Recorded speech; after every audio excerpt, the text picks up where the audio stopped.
Are you looking for some ideas on the classic meander? Stick around and we'll show you.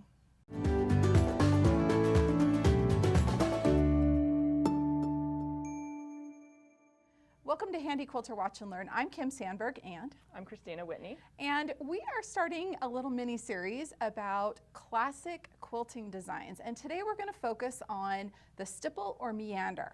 And this is such a great versatile design, isn't it, Kristina? It is. It's one of the ones that most people start out with, but there's ways to change it up and different tips and tricks that we're going to be covering today. Awesome, I love it. Well, let's go ahead and get started. So we're going to start with showing you like essentially what the design path is. So we're going to go to the whiteboard and we're going to actually draw this out for you so that you can see where the path is for stitching. So the basic stipple, I just kind of wander around. The goal is to not necessarily cross over your lines for the traditional stipple. You want to kind of have equal spacing between the lines. So a lot of people will say, okay, make like a C and then go the other direction and another one, and just alternating the direction all the way around. I've also heard people say make a dog bone. So we'll see if I can make a dog bone. Okay. And you can do this at any size. So you can do large or you could do little tiny. And this is just a great design to fill in any space. So we've got some basic drawing here. Now we're going to go over to our Moxie ST and do some stitching on the stationary machine. I'm here at the Moxie ST and I have put on my 1/2 inch Echo foot to do the stipple with. And I love using the Echo feet, so it comes in a set of 3 because it helps me maintain the distance between the lines as I'm quilting. As Kristina pointed out while she was drawing them, maintaining that distance is part of getting that overall look to the design. Okay, let's go ahead and do some stitching. So I'm going to do some, clip my thread here. I'm going to go through and do a basic meander, and I'm making sure that I don't get any closer than the edge of that foot to any of the previous stitching that I've done. So I'm doing a little bit of a larger scale meander here.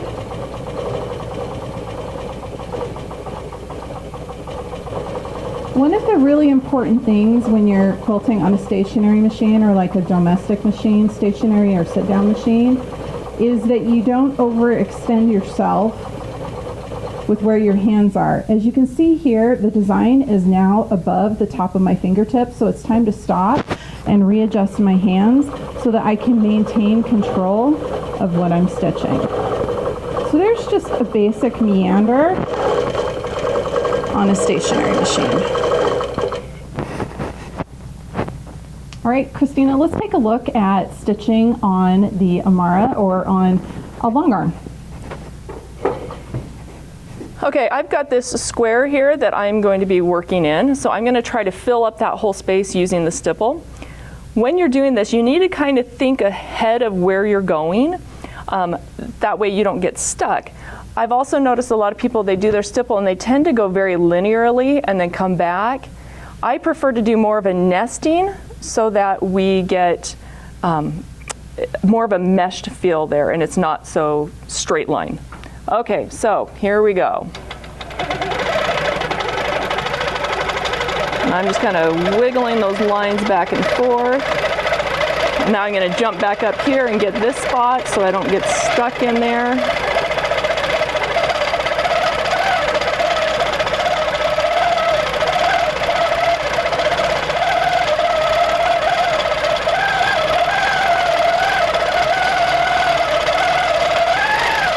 Kind of going in and out of my quilting.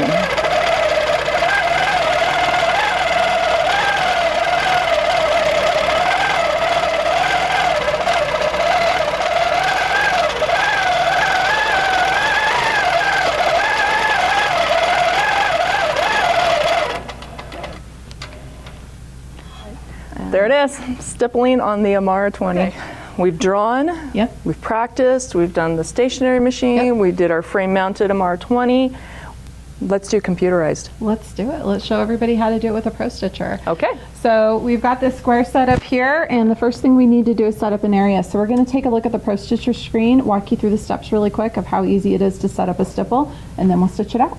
What we're going to do is create an area which is going to represent the block on our quilt top down here. So this is the block that we're going to put the stipple in. So I'm going to go to my area tab. I've already got my machine in position at one corner. I'm going to hit multi-point. I'm going to move the machine over to the next corner. And again, I'm going to hit multi-point and come down. Let's hit the refresh button. Sorry, I'm going to do that so we can see what you're doing on the screen. Well, you know, I guess that would be helpful. And multi-point.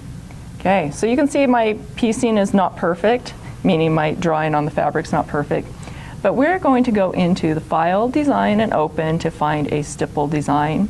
And I'm going to look in the Pro Stitcher Designs, Continuous Line, and I'm going to just scroll down to S because I'm pretty sure there's one that's called stipple. Yep. And Yeah, it's right there at the there bottom. we go. There's a couple different ones there. I'm just going to grab that first one and open. Okay. So depending on the density that I want, I could change the size of this, make it bigger, make it smaller. For ease, I'm going to try to modify skew, and I'm going to try the skew button, and that fits that area. I can baseline that and tell Pro Stitcher, I want you to quilt, and let's run.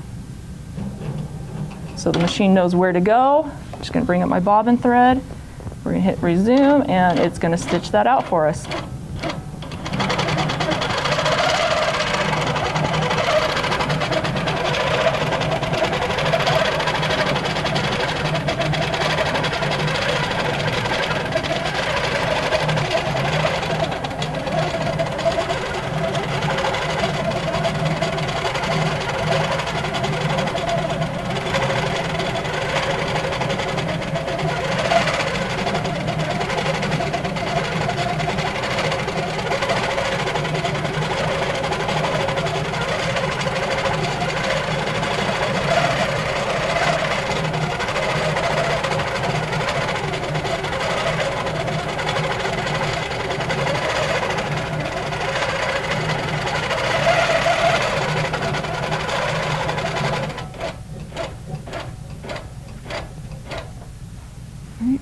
Okay, so that was a variety of different stitch outs. I think the main thing with stippling is it's just scribbling. Exactly. I mean, there's no right or wrong.